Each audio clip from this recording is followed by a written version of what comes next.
Good afternoon, everybody. This is the 28th of February, is that right? We don't have a 29th this month, I don't think. I'm Dick Fitzgerald from Washington University, the Professional Development in FLAVA. And this afternoon, we're very fortunate to have with us Sheila Cockey, who is with the National Capital Language Resource Center in Washington, D.C. And she's going to be speaking to us about assessing our students, but you're going to have to assess yourself first. Her official title is Why Assessing Your Students Begins with Assessing Yourself. And if you are curious about the TEL correlation is assessment 1, A1, and A2, and maybe 3 and 4 as well. We're not sure. And 5. And 5. She just said 5 as well. Anyway, glad you're here with us. We'll have a little bit of information at the end of the workshop about our next workshop in the month of March. Thanks. Welcome aboard. And here she is. Thank you, Dick, and hello, everybody, and welcome to the second, as Dick said, the second of our series that FLAVA and Washington University are sponsoring for us so that we can get some professional development points and be a little more comfortable with assessment. And I want to thank FLAVA, I want to thank the University of Washington University, and especially want to thank Dick for all of the help that he has and ideas generating that he has given to the creation of this workshop. Also, I want to recognize Dr. Lisa Harris, who is our language specialist in Richmond. She gave us a wonderful, clear description of the entire professional development document last session, and I'm going to take a look, well, actually, I'm going to lead you through taking a look at the assessment section today. So let's get started. Leave this down here. There we go. Is this how you feel when evaluation time approaches, or when you start an evaluation? I know I used to. But you know, it is true that evaluations can really set our teeth on edge. But the way to triumph over this is to be prepared for every possibility, to know what's coming down the pike and figure out how we're going to meet it. And the key to remembering that this is for ourselves is also to remember that this is really for our students and for their success. So we're not going to feel like these poor little puppy dogs for much longer, okay? So what we need to remember is that self-evaluation does not mean that you do it alone. It's called a self-evaluation, but successful results come about through consultation, collaboration, and cooperation. That means you're not alone. And all you need to do is to seek advice and consider it carefully and then apply it as needed. And as we go through today, you're going to develop some techniques and get some ideas and find out that you probably are already doing a lot of these things on your own. And so you will feel a little more comfortable about all of this when we get done. The mouse is hiding. There we go. Okay. So there are several things that we have available that can help us as we go down this self-evaluation trail. First and foremost, I think, is the Foreign Language Standards of Learning for Virginia Public Schools. That has all kinds of descriptors in there to give us ideas and to give us direction. In addition to that, our new Virginia Foreign Languages Professional Development Framework is an excellent guide. Both of these are things that you should keep close to home. You should consult them regularly, and you will find guidance and confirmation for what you're doing and how to do it, and that it is indeed a good idea, and that it will be successful.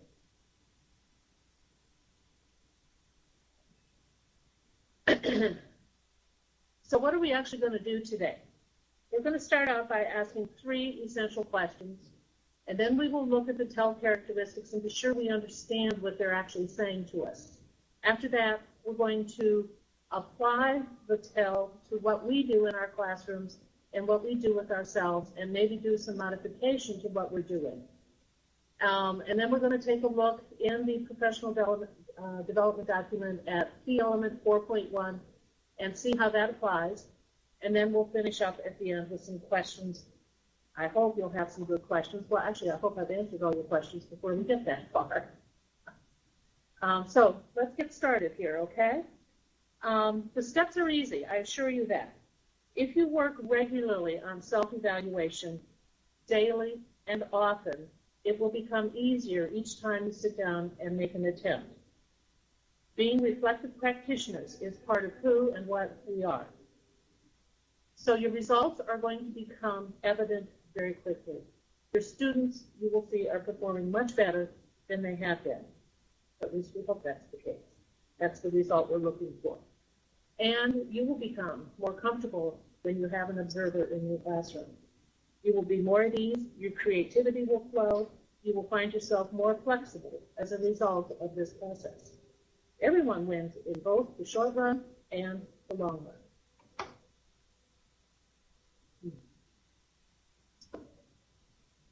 So here are some questions that we're going to ask. The first one is, what is involved in a self-evaluation?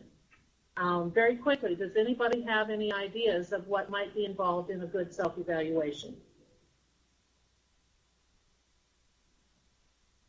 Okay, we know what we have to do. All right then. And anybody have any ideas about what should result from a good self-evaluation?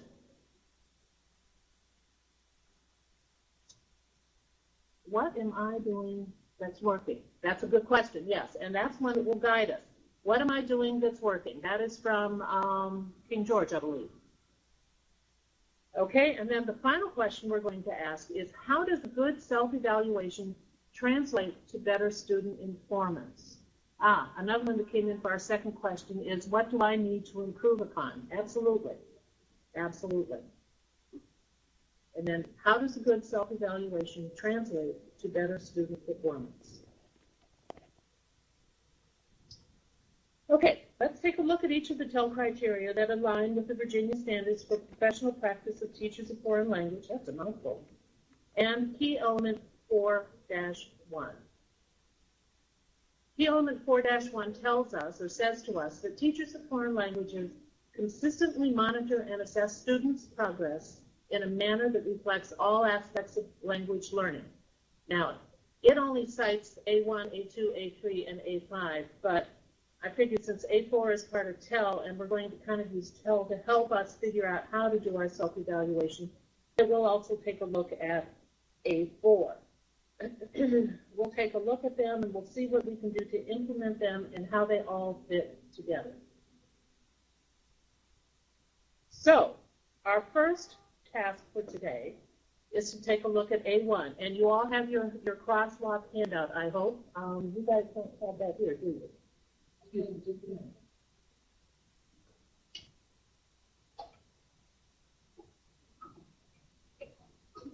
There you go. Okay, take one and pass it on down. This is what it looks like. I don't know if you can see that or not. It's the crosswalk. It's page 18 out of the handout that Lisa gave out last week, or 2 weeks ago, I guess it's been. And that's just kind of there for you to consult when you forget where we are and what we're doing. So, A1, the first characteristic is strategies to collect evidence. It includes 2 kinds of evidence, both formal and informal. And some examples of informal evidence collection are just simply watching and listening to what's going on in the classroom, what the students are doing and what they're saying, or not doing, or not saying. Student self-evaluations would be another sort of informal kind of a thing. Just give them a moment to reflect, maybe at the end of the class period. What have they learned today? What have I gotten better on that I was having trouble with? And another way of providing informal strategies for learning is just simply to provide lots and lots and lots of practice for our students. Formal kinds of assessments would be using rubrics. And that's a whole other thing that we could talk about for a very long time, but designing good sets of rubrics for all of your activities are key to both good performance on the part of the students, but also ease of grading on your part. And then we have both formative and summative kinds of assessment. Formative or step-by-step, that would be a quick quiz that you might give each day, or some kind of quick question answer, a short paired practice and then report, those kinds of things. And then the culminating summative kinds of formal assessment, which would be a project, that might be a skit, that might be a poster, that might be some sort of media project, and that sort of thing. So those are some examples of strategies that we use, and we'll come back. We're going to come back to all of these. The first part of this is just simply to take a look at it. And what I'd like to have you do now is to get into groups of 3 or 4 people, either here in this room or in your home schools, and make a list of some of the strategies that you use in your classroom for both formal assessment and informal assessment. And we'll very quickly share some of those and set that list aside, and then use it again later in our workshop today. So if you can get yourself into groups of 3 or 4, we'll take 3 minutes to do this, and then we'll share our ideas. So let's go ahead and get started. Groups of 3 or 4.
Yes, I see some of the schools are starting to respond. If the rest of you out there would start to get your answers up here so that we can start to share, that would be great.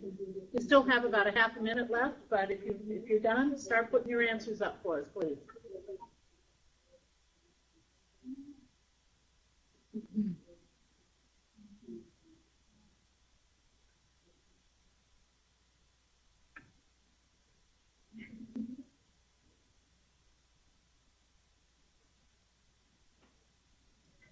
Okay, I need to get closer so I can see this. We have things suggested such as exit tickets, quizzes, informal observations, portfolio, and self-evaluation. Peer evaluations for informal, unit tests for formal, spontaneous conversation, quizzes, daily assignments, whiteboard quiz for informal, online surveys, tests, projects, presentations, entrance exit tickets, reflection, peer editing, whiteboard, PDAs, rubrics, comprehension questions. How about you folks here? What kinds of things do you do that haven't already been suggested? Or that have, for that matter, that work really well for you folks? We have PowerPoint presentation.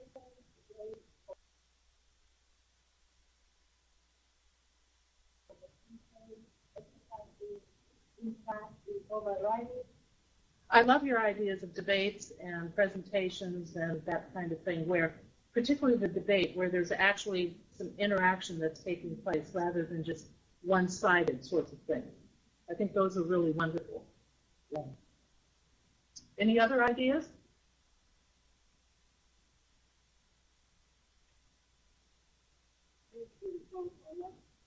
Warm-ups, that's a very good way. See what they remember from yesterday. Yeah. Yeah. Sure. Exit ticket. Whoever wrote that up there, would you please give us a quick definition of exit ticket, please?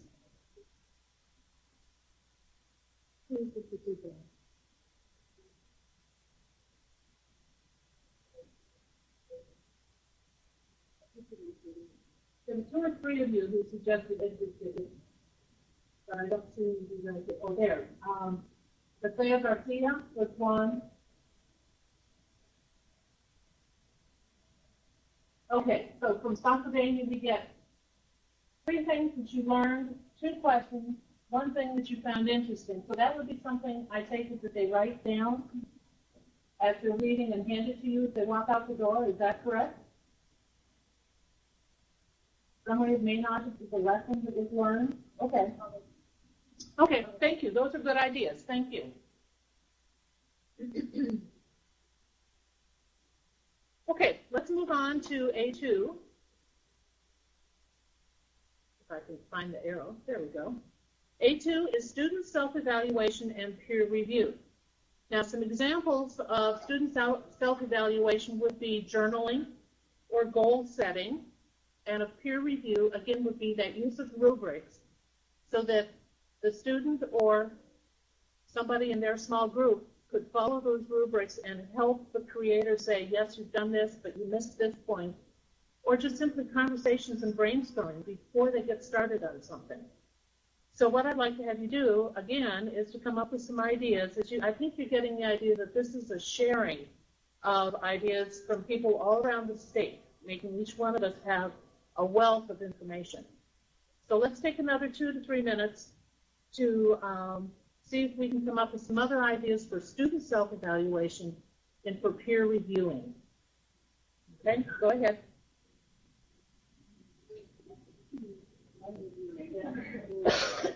I agree, that's harder.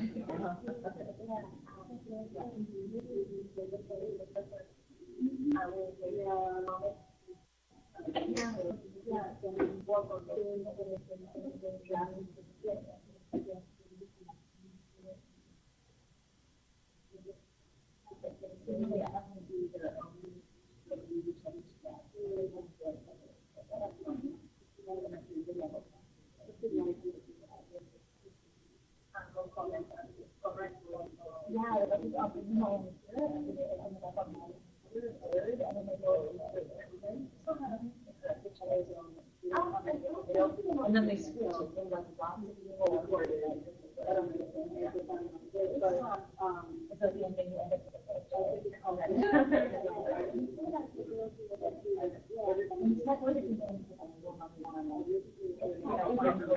No, and I,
everybody, so they had areas.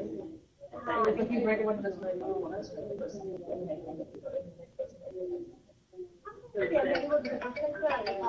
yeah, I mean, you Okay, that was the end of our 3 minutes. Let's start seeing some ideas come up on the chat page, and we'll start this time with our group here and see what kinds of ideas they have to share.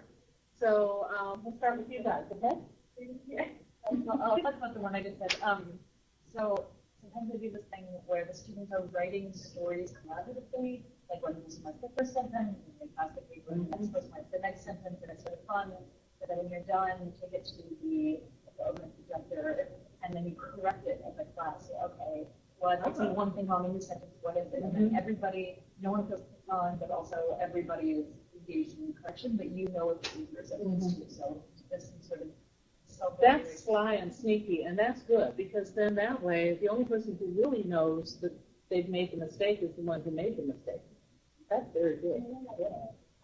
Yeah, that's very good.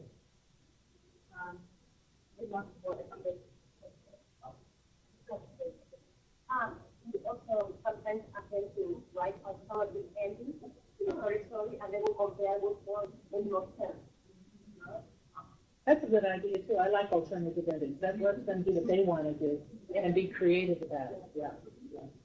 How about you guys over here? Well, I would say that,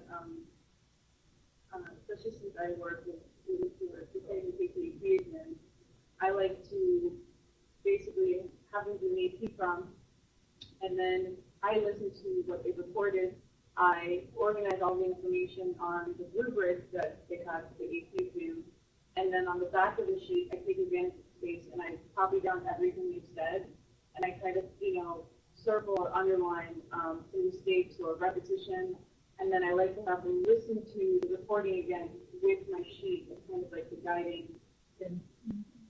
Okay, I'm seeing that some of you are having trouble hearing us, so let me very quickly repeat what we've said here. One of the ideas was in small groups to have the students write a story, starting with person A writing the first sentence, person B writing the second sentence, and so on until the short story is finished. And then those are transferred to an overhead projector, and then the whole class does some correction on it. That way, the individual who wrote the mistake is the only one who really knows that they wrote the mistake. Otherwise, nobody else knows, and so it reduces that amount of discomfort on the part of the student, and get to see a whole bunch of different kinds of stories and creativity, which then leads to another idea, which was writing alternative endings to stories, which then lets students use their imagination and go crazy and go wild, and then the class decides which one makes the whole sense, or the most sense.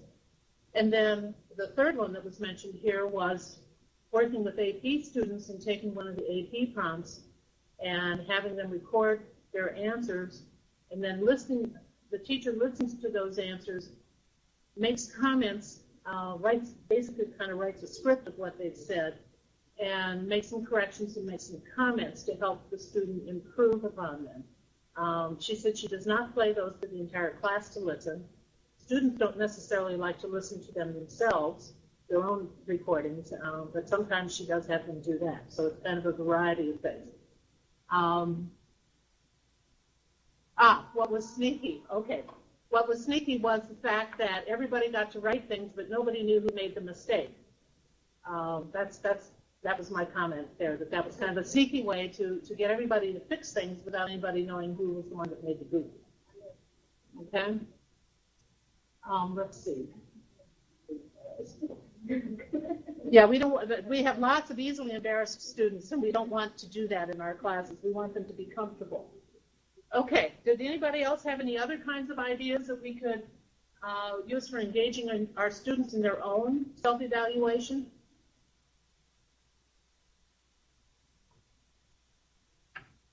Alrighty, we'll move on then to A3. And A3 is taking a look at the external and internal data. And the questions that we ask here, and these are different kinds of tools that we might use. The questions we ask here would be, what do I use? How do I use it? Is there more that I should be using? And how else might I use what I already have? I know we all use our textbook provided materials to a certain extent. We all have a huge bank of things that we have made up on our own or that we have done collaboratively with our colleagues and that sort of thing. But let's kind of try to gather them together and take a look, because we want to be sure that we're not using just one kind of assessment. And we want to be sure that we're doing both internal and external, because the external puts us on a par with the wider world, and the internal puts us on a par with our class and with our school and our school systems. So we need to be using a combination of both of those. So again, in those groups, let's take some notes and a couple 3 minutes, and then we'll see how we do the data collection stuff. Well, not the collection so much, but what do we use? Okay?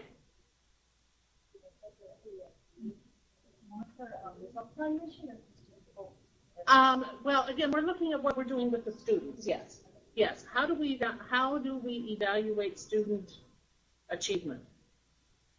And then the last questions are, what more should I use, and how else could I use it, so that we are taking a look again at this multiple ways of doing things. And we're going to find as we go through today that multiplicity is going to be one of our big answers. So, but this is, how do we assess students? Because that's the information that somebody else is going to use to evaluate us, right? Is some kind of an assessment. So we want to know what we're doing in our class to assess their performance. Okay?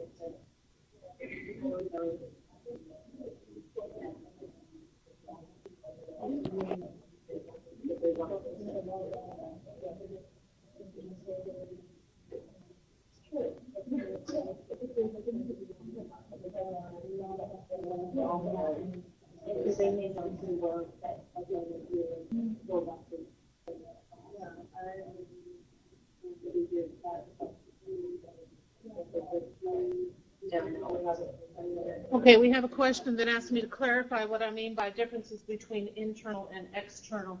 External assessments would be the kind that are supplied by your textbook company, an AP exam, an IP exam, something that is the same test that is given in many, many, many, many different environments and venues and so forth. I suppose you could even put in there things like the National French exam, the National Spanish exam, and those kinds of things as well, as being external data.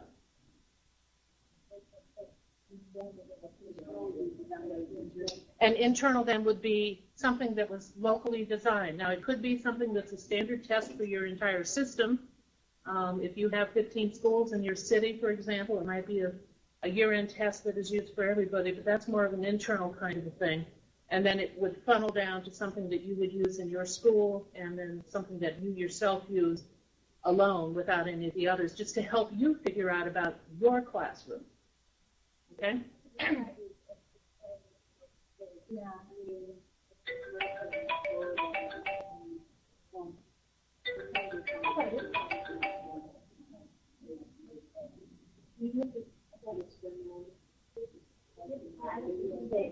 Okay, some of our suggestions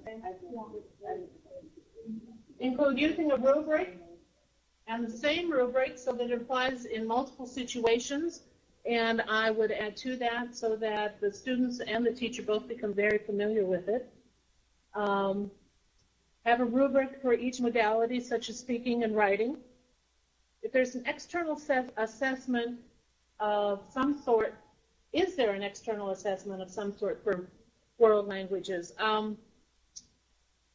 There is something called the STAMP test that is done by Castles, which is one of the language resource centers out in, I believe it's Washington State. And there are some others that escape my mind right now. I'll think of them, and when they come back to me, I will mention them.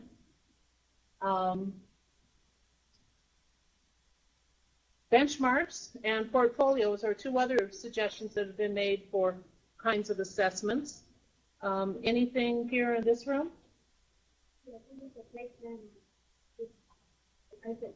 Placement tests to determine which level a student would go into? Well, we use them at two different times. We use them when students enter the university, and then we also use them like at our intermediate level when you finish the language requirement, we test them again, and when they're seniors and upper years graduating, we use them again in order to measure their progress. Okay, so these are being used, the kind they're referring to are being used at the university level to determine which level they should enter, and also as kind of progress along the way to see where they're going. So their entry and exit tests is what they're doing.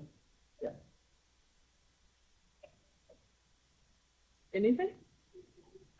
In Bedford County, we have benchmark tests, 3 a year, to measure reading, writing, listening, grammar, and vocabulary.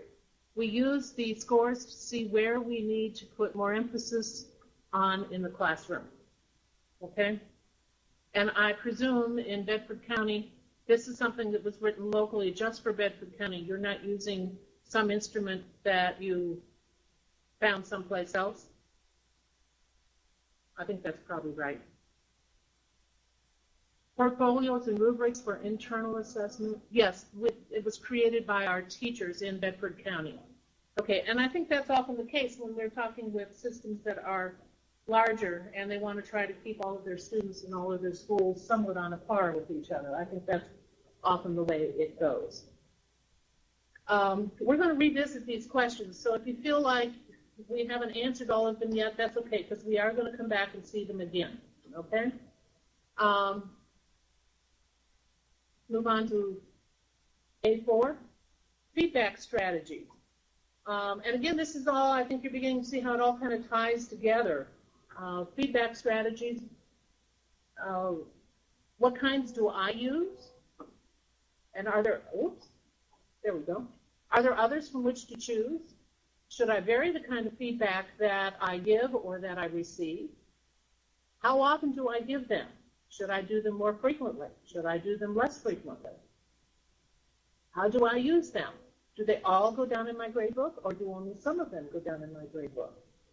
Do I use them to go and talk to an individual student, or do I use them to give general pieces of advice to the entire class? And where can I find research-supported strategies? And that one, all of these we're going to come back to too, but I already see some answers coming up.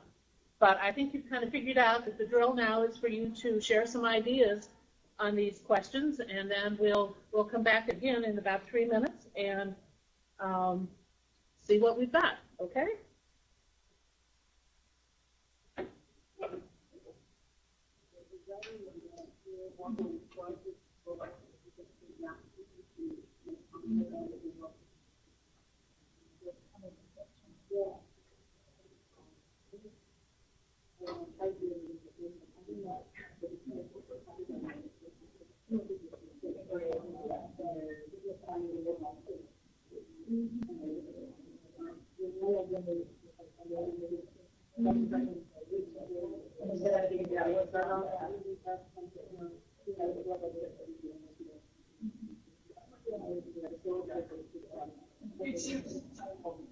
No more feedback. No more. But I remember my first video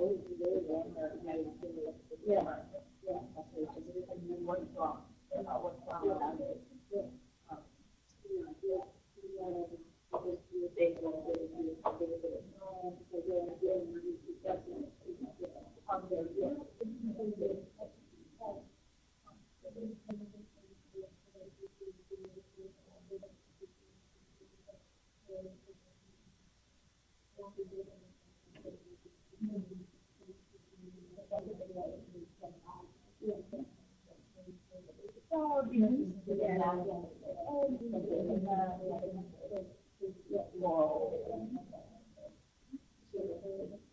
Just to let CNU you know, we are working on the feedback problem. Thank you for telling us.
Okay, our 3 minutes are up, and I'll start this time with our off-site responses.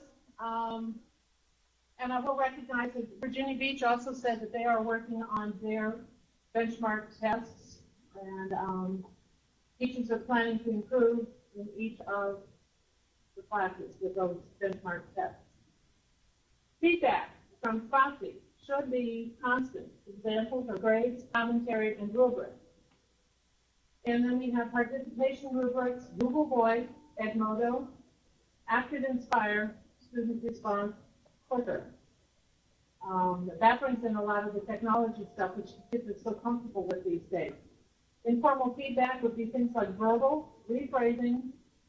Feedback should be said in a positive manner, making positive suggestions. Don't single out students and make suggestions to the entire class. How about you folks here? Do you have any additional, and if we could speak a little bit louder so that they can hear you? I'm seeing that in my class is interesting. For the lower level students, I give a lot of oral feedback because they're, I hand them a quiz or, some sort of journal entry, and they kind of they don't even read it. So in the lower level, I do find that I give a lot of oral feedback. In the upper levels, I tend to give written feedback, and they take that seriously. So it's a different type of feedback. Quickly, are you hearing her? If not, very quickly in the lower levels, when she hands tests back, she says things generally to the whole class because the lower level students tend to not always read what they get. And the upper level, she tends to write the remarks and the responses rather than taking the time. And how about you guys?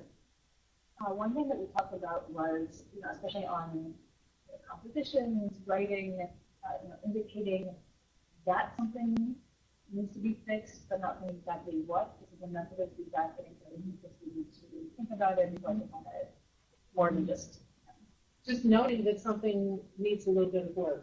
Yeah, and then letting the student figure out what to do or come and talk to you about it. Yeah. Any others here? I know another one that occurred to me in terms of very gentle kinds of feedback. I'm a toucher. And, as I walk around my classes, I might pat somebody on the shoulder or just touch their desk and pat it a little bit or give them a thumbs up or a wink or something of that nature, just to let them know that they're doing it and also that I'm listening. And that's the other thing is that they need to know that we're paying attention when they're all 30 of them in the classroom are talking at the same time, that we are paying attention. And those kinds of gentle sorts of feedback strategies are very important, both to let the students know they're doing fine, but also to let them know that we do know what they're doing. Thumbs up and thumbs down is a quick evaluation tool. If you're using extended external speakers, you might relocate your speakers. Okay, that's for the that's the technology for the feedback problem, the noise feedback problem you're having. Okay, anything else at this point?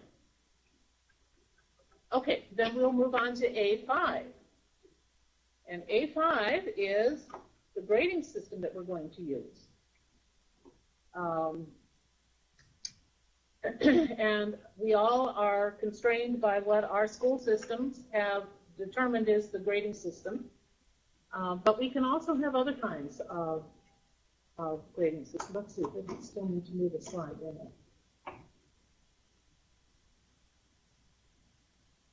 There we go. So we should be using multiple measures, and these multiple measures should emphasize language performance. They should recognize progress toward a goal, a stated goal that's clear to everybody. They should place performance over knowledge, and they should reflect language ability as related to performance objectives that have been stated and some sort of a proficiency target that everybody is aware of. So what we now want to do is maybe categorize some of the things that we've been talking about thus far. Which ones of our assessments and our grading systems that we use emphasize language performance? Which ones reflect progress? Which ones reflect performance? And which ones reflect language ability?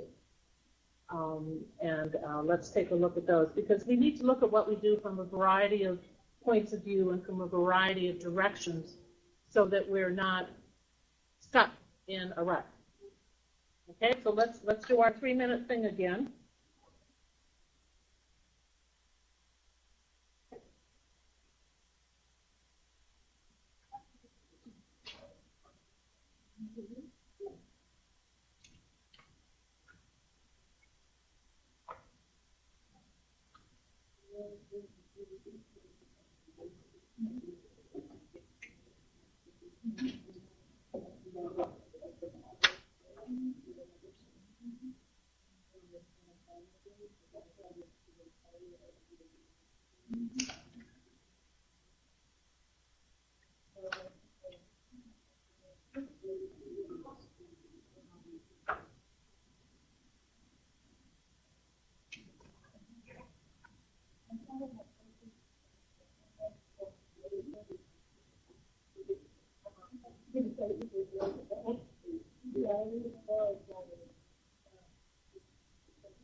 A question here about what I meant by performance over knowledge.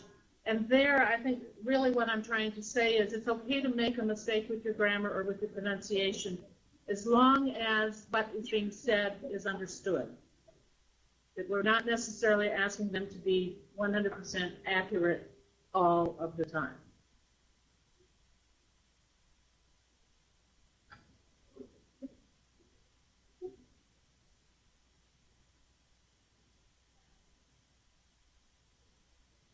Okay, let's see, what do we have here?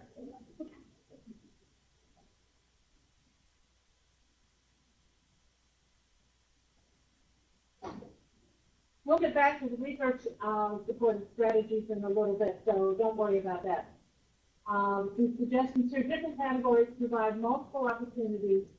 PBAs cover various skills, traditional types of assessments should be in balance. In Pennsylvania, they use audacity recordings, writing prompts that show growth and performance, different assessments with the same content and or skill, performance-based assessments to show multiple modalities, authentic assessments have students communicate. And the way of assessment should be the same among schools, divisions, and counties. And that piece right there is what our state level standards of learning are all about, is having them, there be some standardized level of knowledge and achievement across the whole state. You ladies here have any additional suggestions? Performance-based assessment. I have different alphabet. Performance-based assessment. So that would be doing the STIP. You know, something where the performance is what is being assessed more than the grammatical accuracy, for example. Any other questions or comments? Let's see. We use a variety of, I need to get closer. Activities, hands-on vocabulary and sentence creation, smartboard activities. We have Skype with some other Spanish classrooms and professors. Okay. We clapped. Good for you.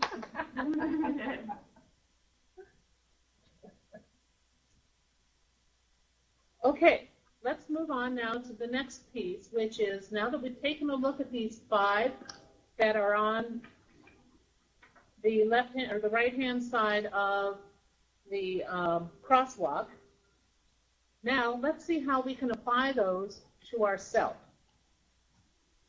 All right, we're going to look at key element 4-1. That's the one that's part of the professional practice of teachers of foreign languages, and the one that we're really concerned about, okay, because that's the Virginia piece of this, not the national piece, but the Virginia piece. And that says over here on the left, teachers of foreign languages consistently monitor and assess student progress in a manner that all aspects of language learning. And you see how we talked about how we assess our students in our classes. The variety of ways in which we look at their performance, in which we look at their progress, and in which we can then decide whether or not we need to make adjustments in what we're doing in the class and how we're getting the information across to the students so that they're able to internalize it and use it. So we examined key element 4-1. We're going to look again very quickly at those 5 TEL characteristics. We're going to talk now about what I personally can do, or you personally can do, to modify teaching to improve student performance. In other words, some of these ideas that we've been throwing around in here that you haven't been doing might actually speak to you and to your students and maybe give another slant on things that might be a more positive result. And then the final one is realizing that collaboration is such an important element in self-improvement. And that's what we're doing here today. I understand we have maybe over 150 people participating in this workshop today. So we have 150 people who are sharing ideas. Each one of us is learning something. Each one of us is giving something to someone else. And that's what that's all about. So once again, back in your groups. I hope you're not getting tired of this. Excuse me. And let's take a look again now at strategies to collect evidence. And what do we do ourselves that we didn't get a chance to say earlier, or that has occurred to us since we went through this the first time? And what I'm hoping is that you're going to see that we're building on this, that you're not coming in knowing A and you're going out knowing A. You're going to come in knowing A and you're going to go out knowing A to Z, or maybe R, but, way down a whole lot. So let's try to stack some more things up now to what can I do in terms of strategies to collect the evidence. Okay, 3 minutes again.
So much of that is really formal, and I think it comes to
So I get it.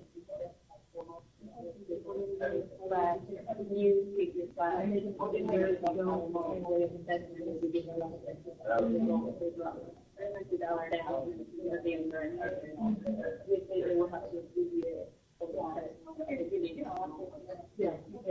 no way they can fix that. Sit down.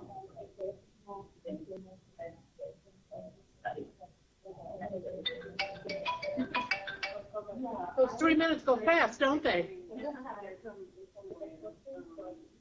Okay, so let's see. What do we have? We'll start off-site. Variety of activities, hands-on vocabulary and sentence creation. Well, we did that. Writing samples, videotaping during the year, portfolios. That's come up a lot of times. Audacity recordings has come up several times. Be consistent with the grading rubric. Mutual planning time is so beneficial. Horizontal planning. Perhaps the most key component is student self-evaluation. And I think this idea of collective planning, rather than each teacher who teaches the same course sitting off of their own little corner at their desk, figuring out what they're going to do. It's all fine and good because we all have different ways of doing things and getting to the same end. But we all need to be sure that we're getting to the same end at the same time, essentially. And so collective planning has to take place regularly. And I think that's very true. Professional learning communities also are important. Yes, yes. What else here came up as strategies? I'm getting a lot of philosophical conversations about formal versus informal evaluation. What's a formal evaluation? What's an informal evaluation? And I was kind of eavesdropping, and one of the comments I made to them was, well, they were saying that sometimes it's easier to do informal kinds of evaluation because the students perform better when they don't have the pressure on them. And as long as the students think it's informal, that's fine. And then you can take notes quickly afterwards so that there is something in the grade book that shows that they performed well on an activity. Because if your grade book only has chapter tests, for example, those are high pressure, usually low performance kinds of activities. And you know your students do better than that. So you need to have a multiplicity of grades in your grade book, which is what we're talking about here, to show that your students really are making progress and they really are capable. And they need to have their ego stroked, because if they're not getting their ego stroked, they're not going to do anything. They're going to just give up. So informal evaluations, I always had a ton of them to support maybe a not so good a test for some reason or other, because they didn't sleep well last night, or whatever happened. Did you have any additional comments? Speaking of that, I do put a participation grade in the grade book. Yeah, There's okay. a little bit of pressure. That's too long, just a minute, but I think it benefits from that pressure. Yeah, she says she puts a participation grade in her grade book every day as a little bit of pressure to force the students to actually participate every day. That without that pushing, a lot of students are just going to sit back and not do anything. They're going to let everybody else do it. And maybe they're learning, but they're not showing that they're learning. Okie doke, let's go to 2 and see how A2 works in our classes and what we can add maybe that we haven't added, or things that we do that haven't been suggested yet. And things that we had mentioned earlier were journaling and goal setting and rubrics and conversation. There were several other things that all of you suggested, but since I can't get to the keyboard to type those in, they didn't get done. But again, let's do some additional brainstorming on what we can ask our students to do to take a look at their performance so that they can improve their performance on their own without us always being the instigator of improvement. So again, another 3 minutes, all right? You have a question there? Oh, I do? Yeah.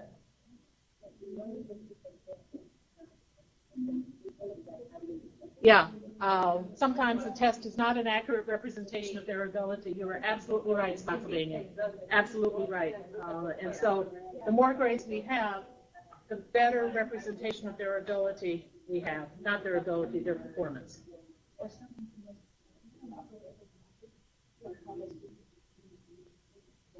And modalities should be weighed equally in grading, and that too, we tend to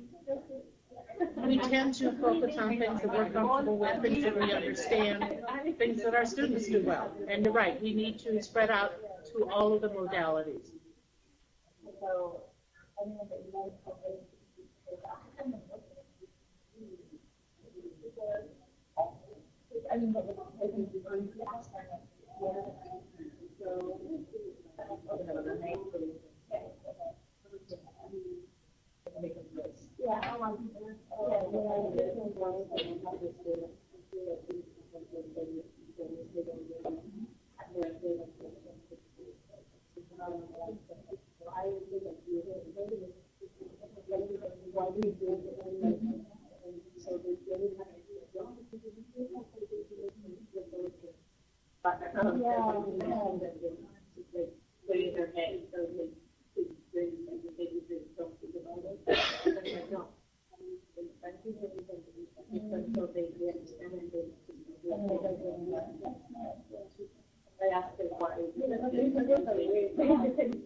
Yeah, what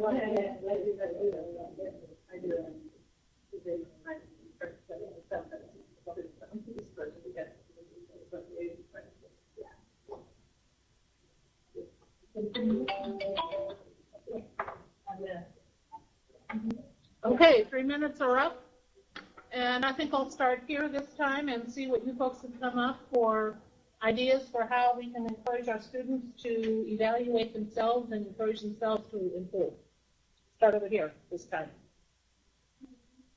One of the main problems that I have in self-evaluation is the students not motivated because that's something.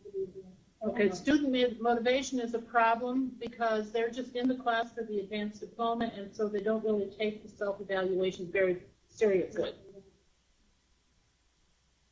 And everybody's nodding their head here in the room. Yes, we agree. Okay. We agree too. Yeah, I think we all have that problem, whether we're high school teachers or whether we're university teachers, because the university also has some requirements that they have to fulfill. So, yep. How about you, ladies? We were talking a lot about comparing different, having students go back and looking at their own work, and asking them to pick out what kinds of mistakes we kind of made, and then also then after they've gone back and done that, helping with them about it, and then we'll why you think that these kinds of mistakes, making them be self-conscious.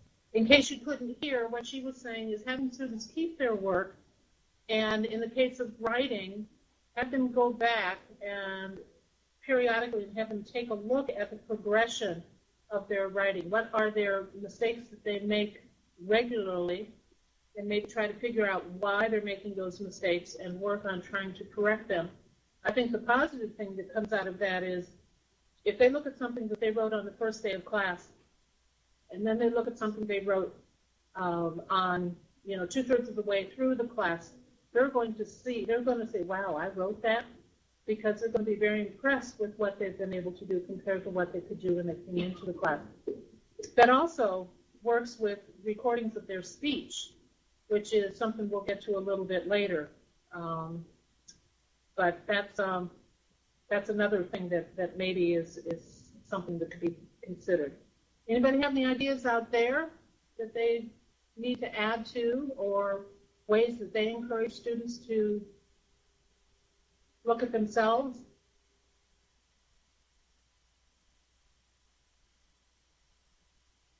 Silence. Silence. We'll move on to, let's see, A3, right?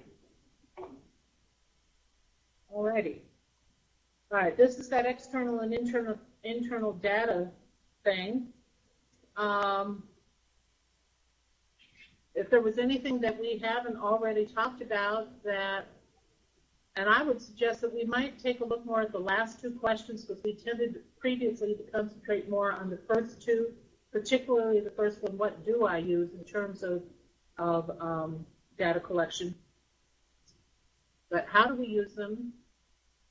And particularly, what more should I use? Are there other styles of data collection that I should be using? Or are there other ways that I can use things that I already have?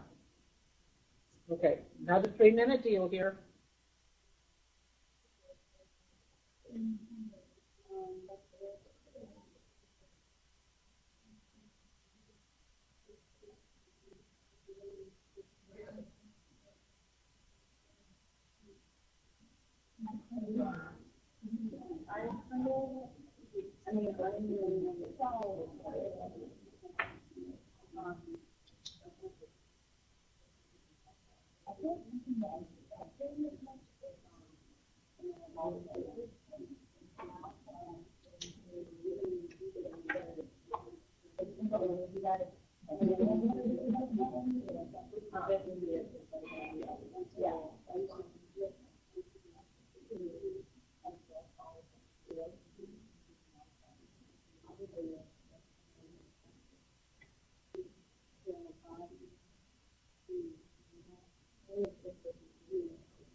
You don't want to have to look at it. Yeah.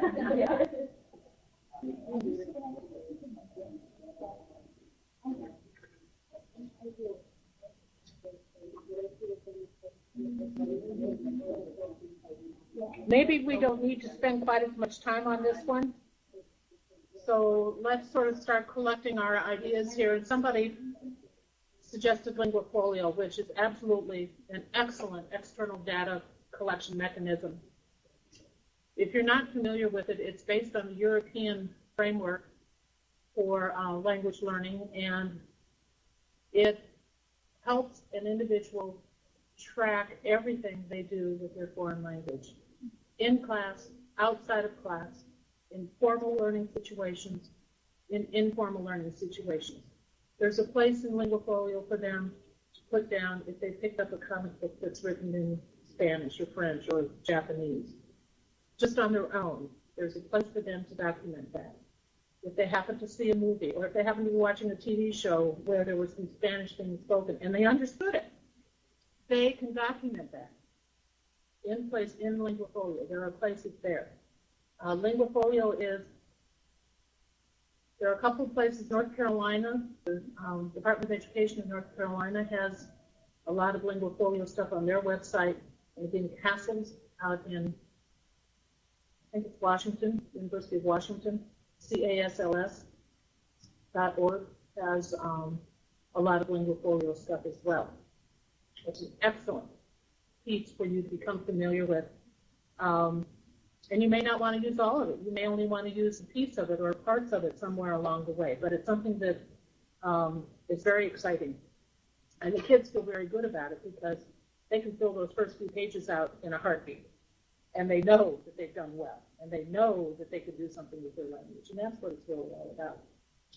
Are there any other ideas?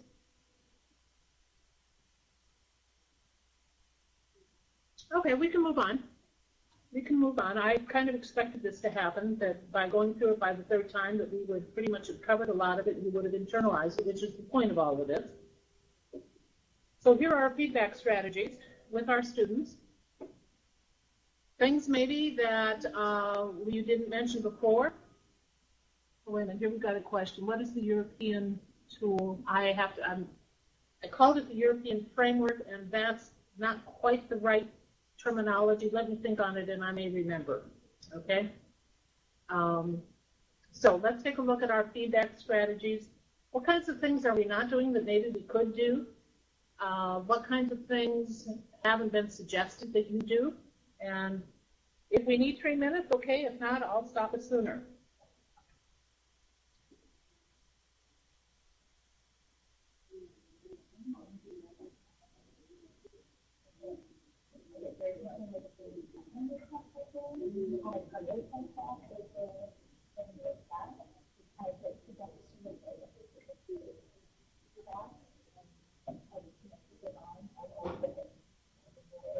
Like I get slower and slower, I get excited.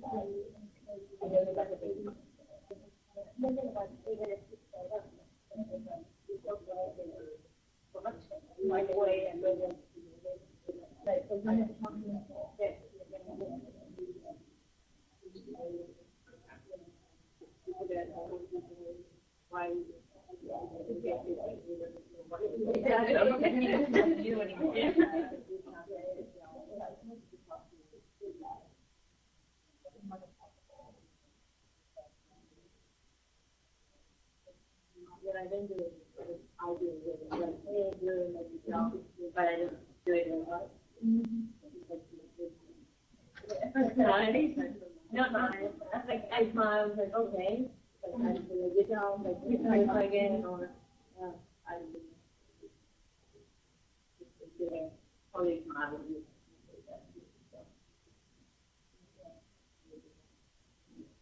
I'm a student, so what do you think?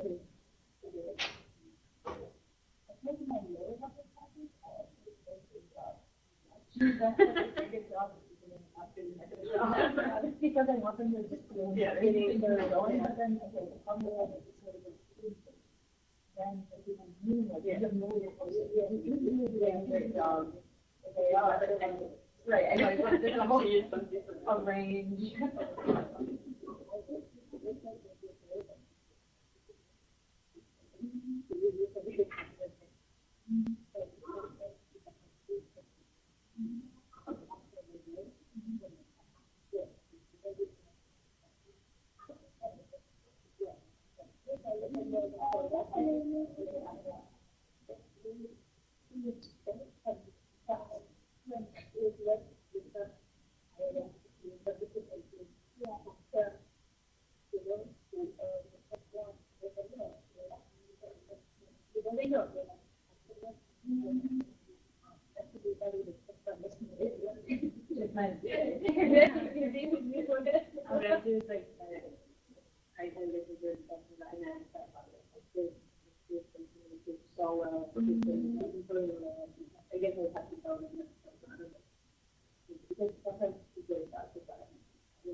Okay, Linguafolio, first, I'll answer that question, is based on the European language framework from the European Council. And if you just put Linguafolio in and go to the accessible site for Linguafolio and scroll down, you'll find the answer. I don't have a memory that lasts from the other side of the room to here to tell you exactly what it is. I'm sorry. So, let's see.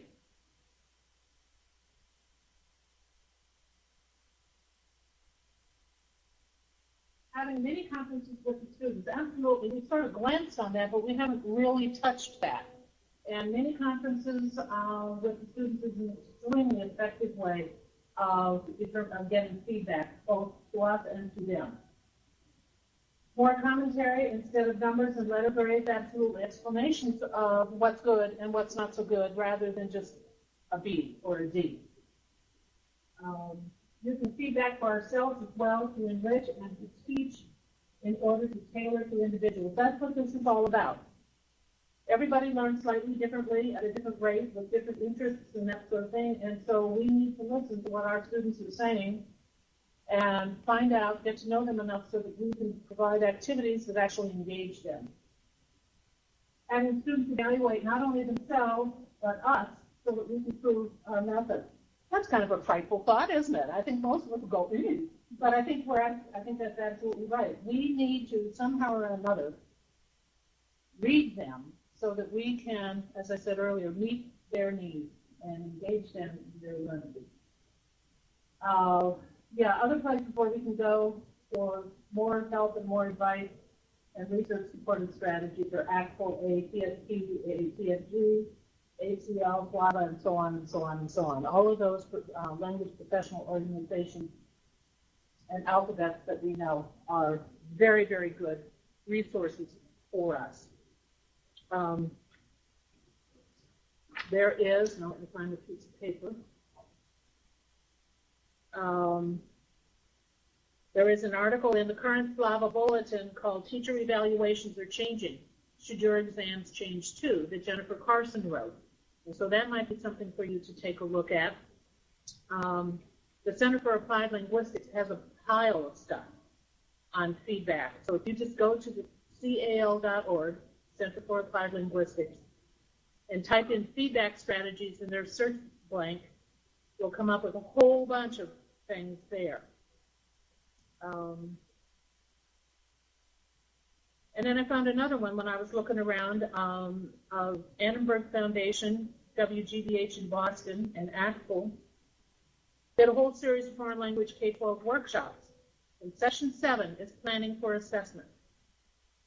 And that's also has a lot of good ideas in it. Can I repeat the website? Okay, the website was the Center for Applied Linguistics, cal.org. cal.org. And then just type in feedback strategies, okay? And the FLAVA bulletin just came out either yesterday or the day before. So if you go to the FLAVA website, you can find the February issue and Jennifer Carson's article about teacher evaluations, okay?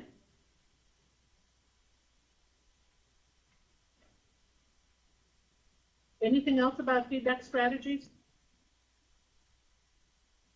We just talk about the importance of getting feedback Quickly. Timeliness, absolutely. It does our students no good if we don't get something back to them for 3 months. It absolutely does them no good. They need to get it back quickly so that they can make the adjustments then, and so they don't learn the wrong thing and imprint the wrong thing. That timeliness is very, very important, absolutely. I need to get closer.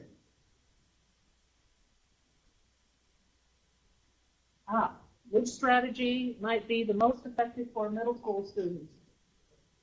I would say things that actively engage them rather than things that require them to sit still. So short writing prompts, but not long essays, short reading selections, things to get them up out of their seat, get them talking, get them touching things, manipulating things, are the kinds of things that would be good for middle schools. What about in terms of feedback? Well, I know we're not supposed to touch students, so I'd be in trouble. I am in trouble sometimes because I am a toucher. But I think the warm, fuzzy kinds of things, I tend to stay away from rewards, tangible rewards like a piece of candy or another point on their test, or give them a card, like a bingo card, and when they get 10 of them, they get another point. I tend to stay away from that kind of stuff and just try to do more nicey nice things. Isn't that awful thing to say? But individually, talk to each one of the students every day and let them know that you're proud of what they're doing. And if they know you're proud of what they're doing, they will work as hard as they can to keep that pride. I don't know, does that help? I don't know. Any ideas here?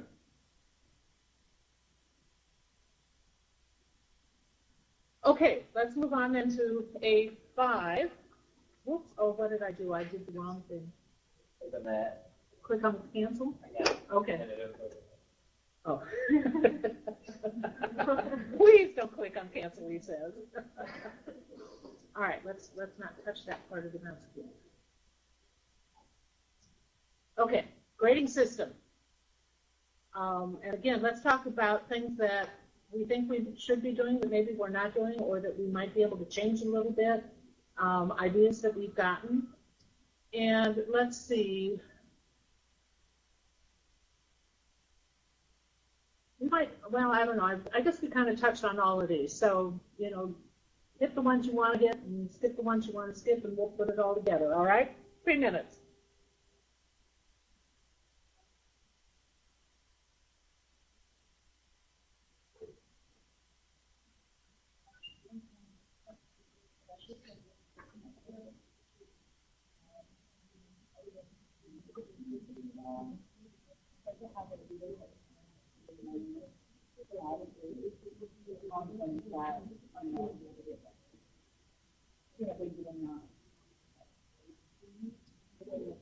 And I go them, and I can imagine their sad face when they see a bad grade.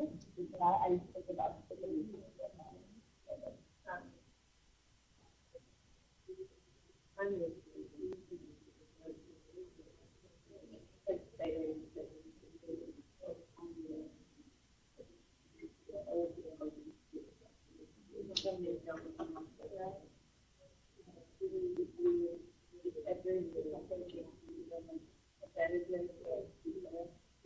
No, that's not good for you. No, it's not good for you or that.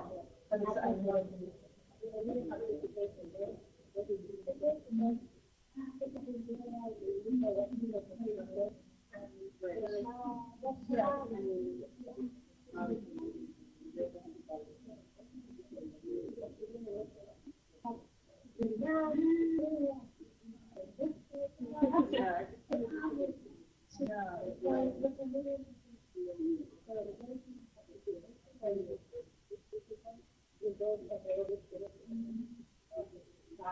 Oh, and this is why the rubrics are helpful. Yeah, the rubrics you can use. Yes, why?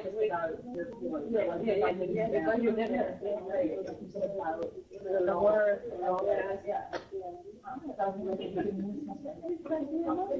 and then it goes on, like it gets every semester.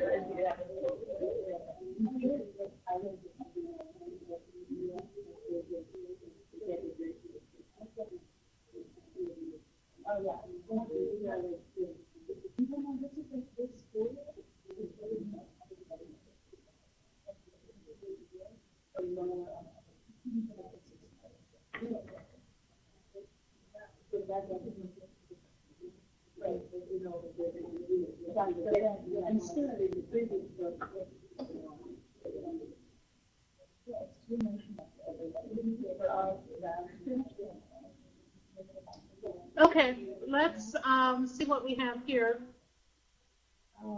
Brown Middle School says, what feedback works best for middle schoolers? How can we get them to self-evaluate? For example, when a student gets a graded paper with comments, they may look at the grade and then throw it away, not even looking at the comments. Or, oh, the mistakes that they made.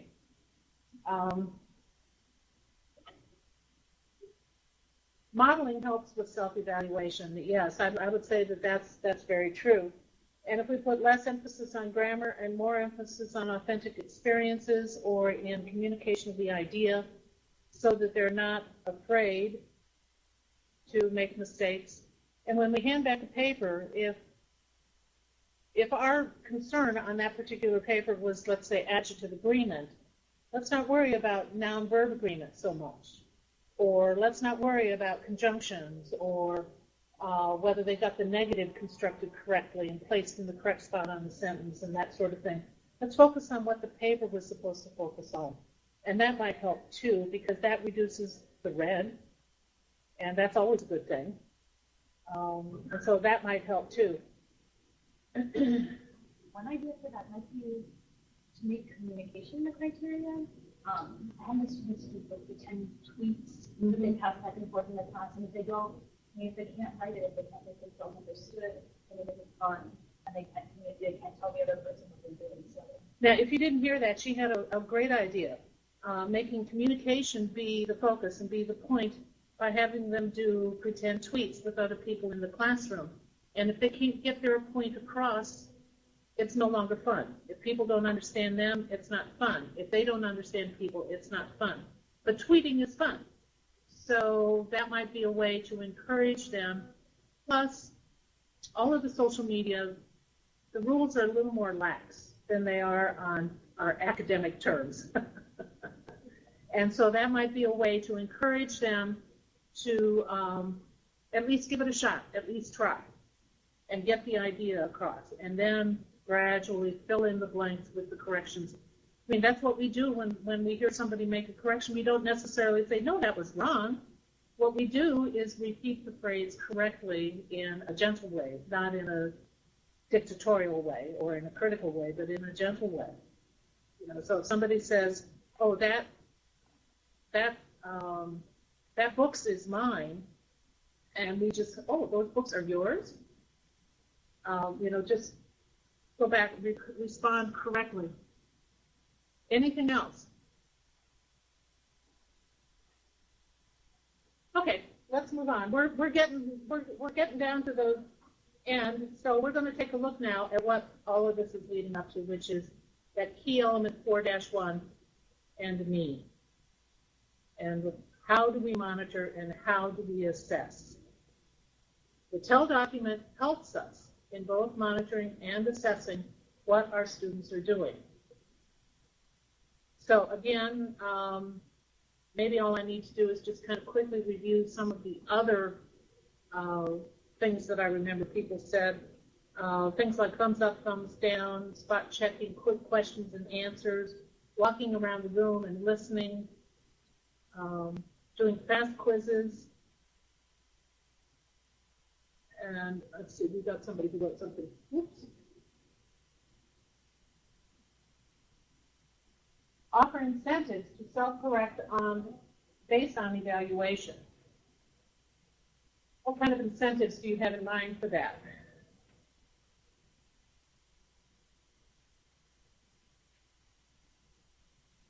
And well, okay. Edit? Credit. Okay. Credit. Okay. That might be one thing that we could do.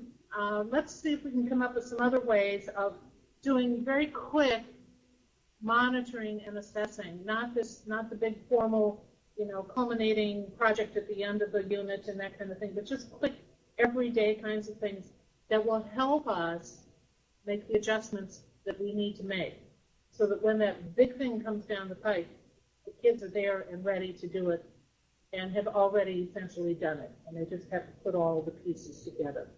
So quick ways, any other quick ways of monitoring or assessing that we have not yet suggested? I know this is getting repetitive, which is exactly what I wanted it to do. Oral quizzes could work, yeah. Doing questions and having the whole class have to call out the answer, and if not everybody can do it, or you only get a few voices, then you can do it. Okay, all right. Instead of calling on individuals, having the whole class. The thing about that is you have to be sure that everybody responds and that there aren't kids that hide behind the loud voices of everybody else in the classroom. I know a lot of teachers use games, and nobody has mentioned games today at all. Games can get kind of wild, and you have to be careful about it and so forth. But games sometimes are a quick, and not so quick, but engaging ways of monitoring and assessing and knowing what you have to do. Using whiteboards is another way to involve the students. I would say, and a lot of it depends upon what your school will let you do in terms of technology. But certainly, your idea of Twittering, for example, is a good idea. If you can do webcams with another class in your school, for example, where everything is all controlled inside the school, might be another idea. We love games in Virginia Beach. Talk the ball to get a quick assessment. Smartboards, iPads, talk the ball, blogs. Blogs is another thing. And we really haven't talked too much about how technology might help us. Technology can be a curse and it can be a gift. So we kind of need to be careful, because we can spend an awful lot of time, particularly doing things like blogs and other sorts of wikis and so on and so forth. We can spend an awful lot of time in front of our computer reading.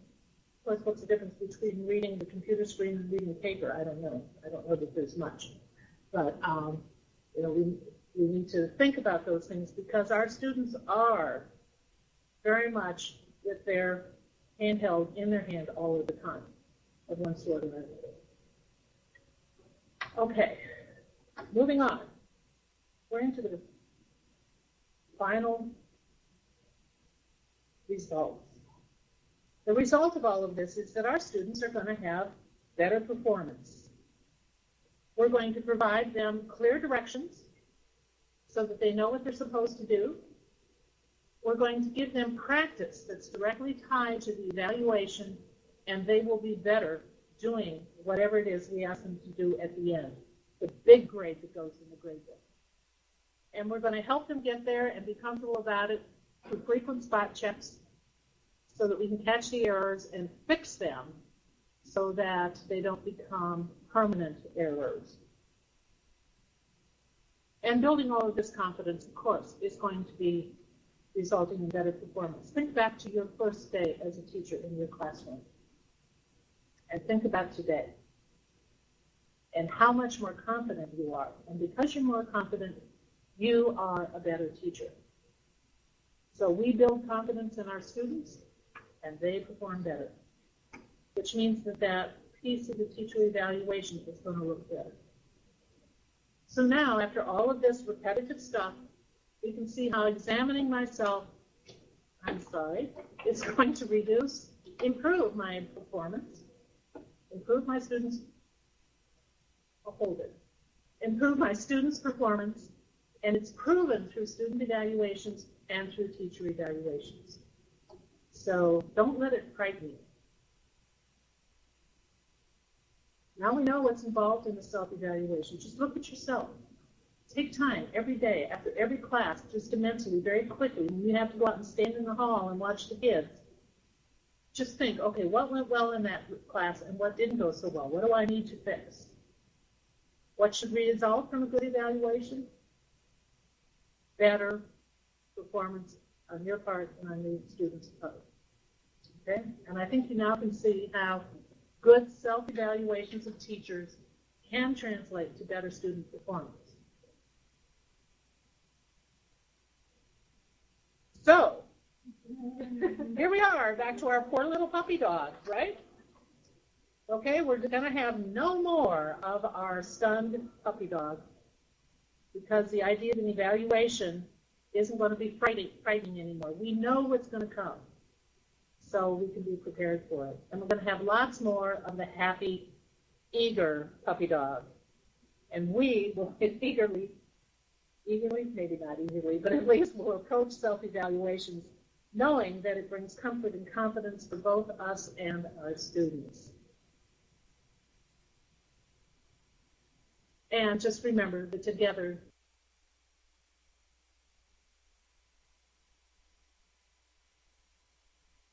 even the toughest active practitioner, find yourself a mentor or two. Ask questions. Seek advice. Share your successes, but perhaps even more importantly, share your failures. Get help figuring out what went wrong, and then go back and fix it. And don't be afraid to tell your students, I know yesterday didn't go so well, so how about if we try it this way and see if that works a little bit better and helps you learn this a little bit easier. So I hope you've learned something here and that you've gained some confidence so that you can rise to the challenge of self-improvement and that you will bring satisfying improvement to your students as well. And just to review what's out there to help you. In our state, we have our own standards of learning. Some states, you know, don't have them, so we're very fortunate that we have them. Plus, we have this wonderful new document, the Virginia Foreign Languages Professional Development Framework. And you have your district's evaluation tool. I've not said anything about that until now. I'm hoping that maybe somebody would suggest it somewhere along the way. But that's what this is all really about, isn't it? Is we're being evaluated based on our students' performance.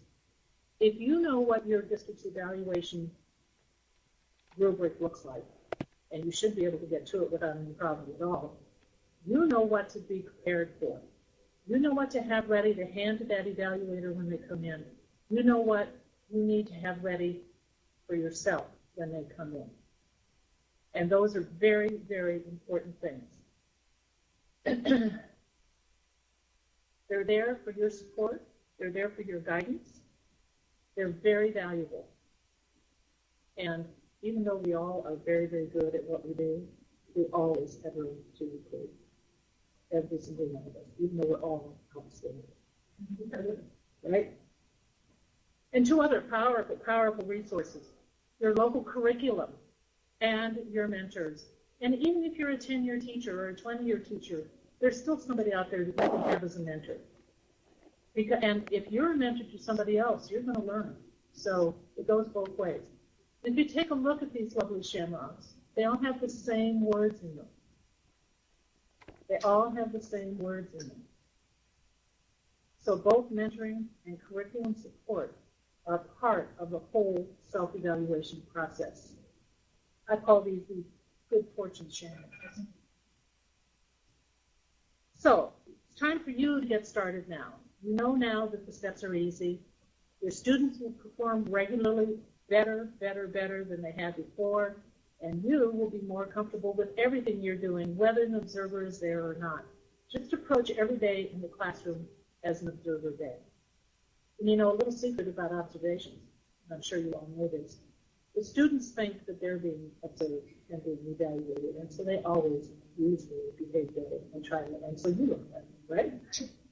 So it's a good win-win situation all the way around, and you cannot go wrong at all. You just absolutely cannot go wrong. Now, questioning time. Any more questions for anything? And if you want to ask me any questions, here's my email. That's W. It's swcockey@nclrc.org. And while you're writing that down, I want to again thank FLAVA and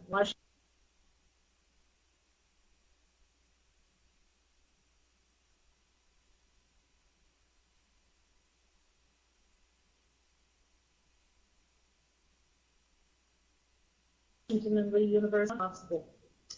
And the other person that you can always contact, of course, is Lisa Harris in Richmond. At the top of my head, it's Lisa_Harris, I think, at vdoe.gov. I made that up. Okay? I want you to know that. I made that up.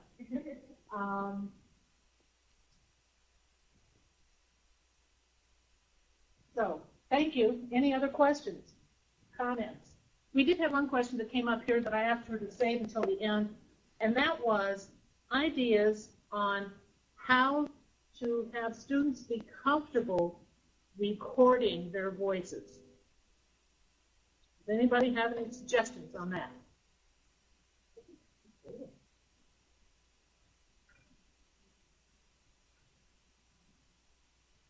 Muchísimas gracias.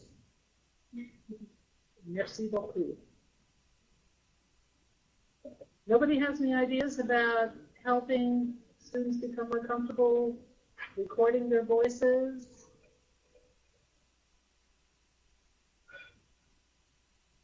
We've used some fun apps where students record their voices. If you could give us some examples of those apps, that would be wonderful.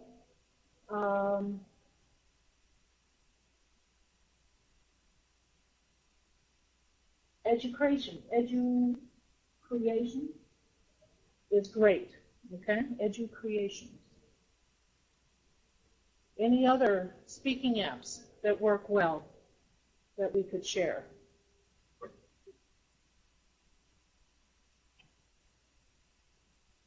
Kids can create a slideshow, story, and record the voice. Yes. Yes, they could do digital stories. Photo story, Google Voice, Audacity. Videos, Movie Maker.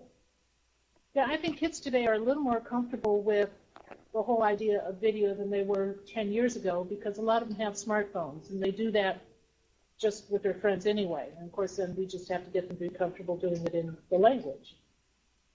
But yeah, those are good suggestions for things to use. And they all have good directions and explanations on how to use them and so forth. So yeah, anything else from anywhere? Dick, do you have anything to say? He disappeared. There he goes. I should prevent you with flowers. Please. Well, thanks, Sheila, very, very much. This is very informative. Cross my heart. Thank you. Isn't that right? Yeah. I think we learned a lot. I was in the back room, but I was still learning anyway, paying attention to what was going on in the notes. And to let you know that we are recording this session at this time, and we will have it on our YouTube site, hopefully within the next week or so. Okay, let you know any parts that you might want to review. The PowerPoint is going to be there, as well as the chat box, everything that you saw this afternoon, you'll be able to participate with online with Mr. and Mrs. YouTube. Another thing that's important, somebody mentioned something about video, and video in that. I think that's one of the things that's very, very essential. Nowadays, kids really respond well to doing that, and it is an opportunity for them to be able to communicate and to improve their pronunciation of things. And it's one of the things that they're not going to be afraid of. You know, it's one of those things where they're using the issues. I know the Katie has done a lot with that. Monica's done a lot with that. Originally in our school here at Washington, we done a lot of the thoughts here do well. Those are valuable tools to do that. And somebody just suggested OneNote or Skyping, and the kids were very excited with Skype. And something like Skype is so informal and so spontaneous that they don't have time to hear the mistakes, and they just blunder along. And that's the beginning of being able to be proficient, is blundering or faking it. The fine art of faking, that's what I used to call it. Okay, well, again, thank you very much, and I think that ends today's session. Be sure you sign your list. Anything else? Yeah, let me tell you about next month's workshop, which is going to be on the 26th of March, and that is a Tuesday, everybody, not a Thursday. It's a Tuesday from 4 to 6, workshop number 3, and the title of that workshop is, I have to read this, Planning for Success in the Language Classroom. And the person who's going to be delivering that is Helen Small, who used to be with the Department of Education in the state of Indiana as the language specialist, and she is now the instructional supervisor for world languages at Newport News Public School. So, I mean, she's a learned person. She knows all about the Neophilia as well, you know. I guru with that. And I'm sure that her delivery is going to be very well, very good. All right. So thank you very much, everybody. Thanks for joining us. We had a good crowd.